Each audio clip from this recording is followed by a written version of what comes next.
PM Modi ने झामुमो कांग्रेस पर बोला हमला, कहा झारखंड की चर्चा आज नोटों के पहाड़ की वजह से हो रही। झारखंड में अंतिम चरण का चुनाव 1 जून को संताल परागना की 3 सीटों गोड्डा, दुमका व राजमहल में होना है। इसे लेकर पक्ष और विपक्ष ने सारी ताकतें झोंक दी है। इसी सिलसिले में मंगलवार को प्रधानमंत्री मोदी मंगलवार को दुमका एयरपोर्ट पहुंचे, जहां उन्होंने भाजपा प्रत्याशी सीता सोरेन के पक्ष में चुनावी जनसभा को संबोधित किया। पीएम मोदी जनसभा को संबोधित करते हुए सबसे पहले सिंधु कान्हू, चांद भैरव जैसे वीर शहीदों को नमन किया। उन्होंने कहा कि यह वीर शहीदों की धरती है। यहाँ पर उमड़ा जनसैलाब ये बताती है कि हमारी सरकार एक बार फिर आ रही है। उन्होंने झामुमो कांग्रेस पर हमला बोलते हुए कहा कि ये सभी पार्टियां फिर से सत्ता में आना चाहती हैं ताकि घोटाला कर सके और झारखंड को ये सभी लोग लूटने में लगे हैं। आज यहाँ की चर्चा खूबसूरत पहाड़ों की वजह से नहीं बल्कि नोटों के पहाड़ के कारण हो रही है। झारखंड में सूरज के तेवर गरम, 17 जिलों का तापमान 40 के पार, येलो अलर्ट जारी। राजधानी रांची समेत पूरे राज्य की धरती तप रही है। आलम यह है कि 17 जिलों में एक बार फिर तापमान 40 के पार पहुंच चुका है। मई माह में यह दूसरा मौका है कि राजधानी का तापमान 40 के पार पहुंचा है।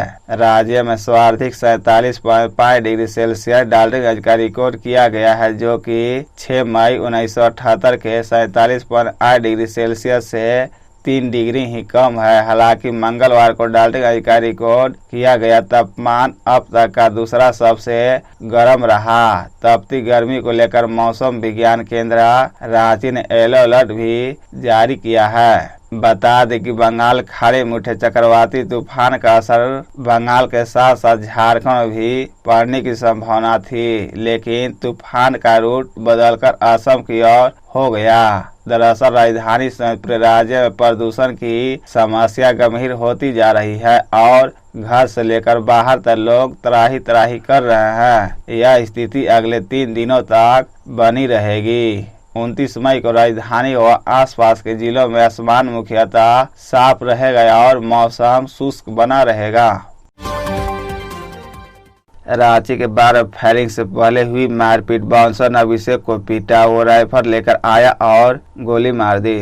रांची के एक्सट्रीम बार के डीजे संदीप परमानी की रविवार रात सीने में गोली मारकर हत्या कर दी गई। फायरिंग का वीडियो भी सामने आया था। उसके बाद आरोपी अभिषेक बिहार के गया से गिरफ्तार भी हो गया। लेकिन सवाल यह है कि चुटिया थाना क्षेत्र के extreme supporters bar and grill में रविवार रात ऐसा हुआ कि अभिषेक ने गोली चलाई। बताया जा रहा है कि आरोपी अभिषेक और उसके दोस्त रविवार रात के 10 बजे के बाद शराब पीने पहुंचे थे। रात 10:30 बजे मामूली बात पर विवाद शुरू हुआ। इसके बाद बार मालिक, बाउंसर व स्टाफ की गुंडागर्दी दिखी। सबने मिलकर अभिषेक की बेरहमी से पिटाई शुरू कर दी। बार के अंदर तो मारा ही, बाहर निकलने के बाद भी उसकी पिटाई की गई। बार में लगे कैमरे में पूरी घटना कैद हो गई है। इसी घटना के प्रतिशोध में अभिषेक हथियार लेकर बार पहुंचा और डीजे संदीप परमानी की गोली मारकर हत्या कर दी। वही बाहर से बार के शीशे पर भी अंधाधुंध फायरिंग भी की। जामताड़ा में बड़ा हादसा, निर्माण धनकुआं के मिट्टी धंसने से एक मजदूर की मौत, दूसरा घायल। जामताड़ा के बागडेहरी थाना क्षेत्र में मंगलवार सुबह हुए हादसे में एक मजदूर की मौत हो गई है, जबकि दूसरा मजदूर गंभीर रूप से घायल है। मृतक की पहचान काली पथार गांव के साधन माल के रूप में हुई है। बताया जाता है कि निर्माण धनकुएं की मिट्टी धंसने के कारण यह हादसा हुआ। जामताड़ा जिला के बागडेहरी थाना क्षेत्र अंतर्गत आने वाला निज मंधारा गांव में मंगलवार को मनरेगा योजना के तहत एक कुआं का निर्माण हो रहा था। कुआं में बारिश का पानी जमा है, जिसे निकालने के लिए सुबह से ही 2 मजदूर काम में लगे थे। इस दौरान कुआं के अगल बगल जमा मिट्टी का ढेर भराभर नीचे गिर गया, जिससे वे मजदूर वहीं दब गए। इस बात की सूचना जैसे ही ग्रामीणों को मिली, वे आन फान में जेसीबी लाकर मिट्टी को हटाने का काम शुरू कर दिया। कड़ी मकसद के बाद मिट्टी को हटाया गया। सरकार आने पर बीजेपी बदल देगी संविधान, पाको में बोली कल्पना सोरेन। झामुमो के स्टार प्रचारक कल्पना मुर्मू सोरेन ने मंगलवार को राजमहल लोकसभा क्षेत्र अंतर्गत पकुड़िया के शक्ति घाट यज्ञ मैदान में जनसभा को संबोधित किया। अपने संबोधन में कल्पना ने कहा कि काला धन देश में वापस तो नहीं आया, लेकिन अरबों खरबों रुपए लेकर उद्योगपति देश छोड़कर भाग गए।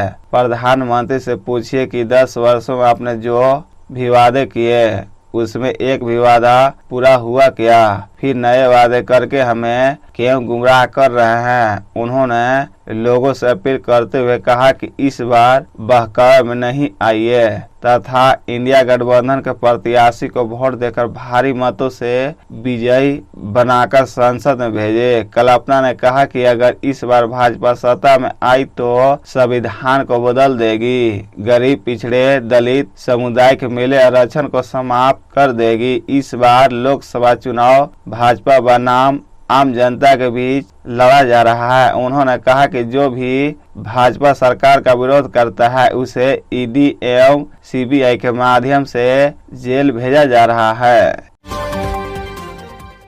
रविवार हिंदुओं का नहीं ईसाई जुड़ा है। दुमका मोदी बोले घोटाले लूट बंद करवा दिए, 4 जून के बाद कार्रवाई और तेज होगी। पीएम मोदी ने मंगलवार को झारखंड के दुमका में सभा की। उन्होंने कहा कि 4 जून के बाद भ्रष्टाचारियों पर कार्रवाई और तेज होगी। 2014 में आपने मोदी को आशीर्वाद दिया था, तब पूरा देश कांग्रेस के कुशासन से तंग आ चुका था। आप याद करें 2014 मोदी के आने से पहले रोज रोज घोटाले होते थे। कांग्रेस गरीबों के नाम पर पैसे लूटती थी। मोदी ने वे सब बंद कर दिया। जनता का पैसा आज जनता के हित में इस्तेमाल हो रहा है। प्रधानमंत्री ने कहा कि मुझे एक साथी बता रहे थे कि लव जिहाद शब्द पहली बार झारखंड में आया। झारखंड वालों ने ये सब दिया है। हमारे देश में रविवार को छुट्टी होती है। जब अंग्रेज यहाँ राज करते थे तो ईसाई समाज छुट्टी रविवार को मनाता है। ये परंपरा तब से शुरू हुई। मोदी ने कहा रविवार हिंदुओं से जुड़ा नहीं है, ईसाई समाज से जुड़ा है।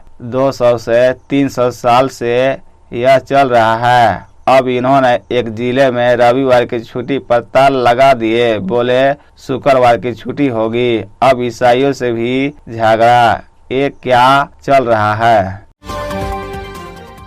आईएएस मनीष रंजन सीडी ने की 9 घंटे पूछताछ। मंत्री को साथ बैठाकर किया सवाल जवाब। कल आलमगीर की बढ़ी थी 3 दिनों की रिमांड। झारखंड ग्रामीण विकास विभाग में हुए घोटाले मामले में आईएएस मनीष रंजन से मंगलवार को ईडी ने 9 घंटे तक पूछताछ की। ईडी सूत्रों के मुताबिक मंत्री आलमगीर आलम और मनीष रंजन को आमने सामने बैठाकर सवाल जवाब किया गया। संभावना है कि ईडी फिर मनीष रंजन को समन भेजकर पूछताछ के लिए बुला सकती है। ईडी ने मनीष रंजन को दूसरा समन जारी कर सुबह 11 बजे हिनू स्थित क्षेत्रीय कार्यालय बुलाया था। वे करीब 11:15 बजे ईडी ऑफिस पहुंचे थे। इससे पहले 24 मई को पूछताछ के लिए हाजिर होने का निर्देश दिया गया था, लेकिन वे हाजिर नहीं हुए। उन्होंने 3 हफ्ते का वक्त देने की मांग की थी और प्रधानमंत्री की यात्रा के दौरान मिली जिम्मेवारियों का हवाला दिया था, लेकिन ईडी ने उन्हें 3 दिन का ही वक्त दिया था।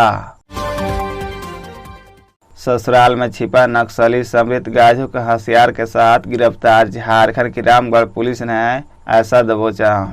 झारखंड की रामगढ़ पुलिस को नक्सली संगठन टीपीसी के खिलाफ मंगलवार को सफलता मिली है। गुप्त सूचना पर कार्रवाई करते हुए पुलिस ने ससुराल में छिपे नक्सली समृद्ध गाजू उर्फ मलिगा उर्फ मड़ू को हथियार के साथ गिरफ्तार कर लिया। ये जानकारी एसपी डॉक्टर कुमार बिमल ने मंगलवार को जिला मुख्यालय में आयोजित पत्रकार सम्मेलन में दी। रामगढ़ जिले के पुलिस अधीक्षक डॉक्टर बिमल कुमार को 27 मई को गुप्त सूचना प्राप्त हुई थी कि भुरकुंडा ओपी अंतर्गत सियाल नाला पार में उग्रवादी संगठन टीपीसी का सक्रिय सदस्य अपने ससुराल में छिपा हुआ है। पुलिस अधीक्षक द्वारा पतरातू आंचल के पुलिस निरीक्षक योगेंद्र सिंह के नेतृत्व में एक विशेष टीम गठित कर त्वरित कार्रवाई करने का निर्देश दिया गया। गठित टीम के द्वारा त्वरित कार्रवाई करते हुए सियालनाला पार से टीपी से उग्रवादी के संगठन के सक्रिय सदस्य समीर गाजू उर्फ